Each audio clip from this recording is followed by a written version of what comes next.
இஸ்திஹாதா, அது நோயின் காரணமாக பலவீனத்தின் காரணமாக வந்தது என்பதாக சொல்லப்படுகிறது. இதுல இன்னொரு விஷயத்தை நாம் புரிந்து கொள்ள வேண்டும்.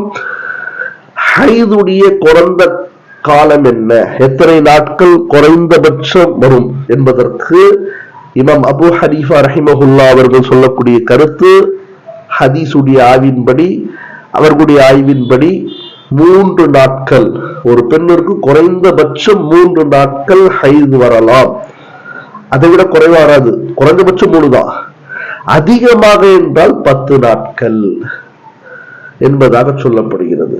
எனவே அல்லாஹ் நல்லடியார்களே, பெரியோர்களே, மார்க்க சட்டம் என்பது ஆணுக்கும் பெண்ணுக்கும் சமமானது.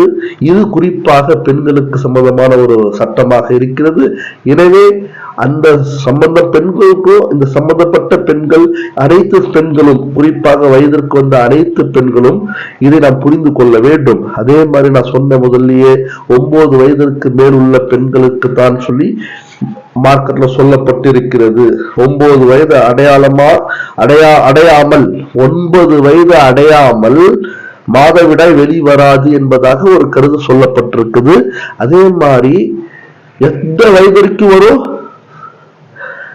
சில பேருக்கு இறக்குற வரைக்கும் வரலாம், சில பேருக்கு 50 வயதுக்கு மேல வரைக்கும் வரலாம், சில பேருக்கு அதுக்கு முன்னாடி நிக்கலாம். அது ஒவ்வொருடைய பெண்களுடைய உடலுக்கு ஏற்றவாறு அது இருக்கிறதே தவிர இந்த வயதிற்கு தான் வரும், இந்த வயது வரைக்கும் தான் ஹைது வரும் என்பது குர்ஆன் ஹதீஸ் மூலமாக சொல்லப்படவில்லை, அதற்கு ஆதாரம் இல்லை. எனவே எல்லா வயதிலும் வரலாம், 9 வயதிற்கு மேற்பட்ட வயதிலிருந்து. அல்லாஹு தஆலா நம் அனைவருக்கும் மார்க்க சட்டங்களை குர்ஆன் ஹதீஸ்ல அல்லாஹ் எப்படி சொல்லியிருக்கானோ, ரசூல் எப்படி விளக்கியிருக்காங்களோ அப்படி விளங்கி வாழ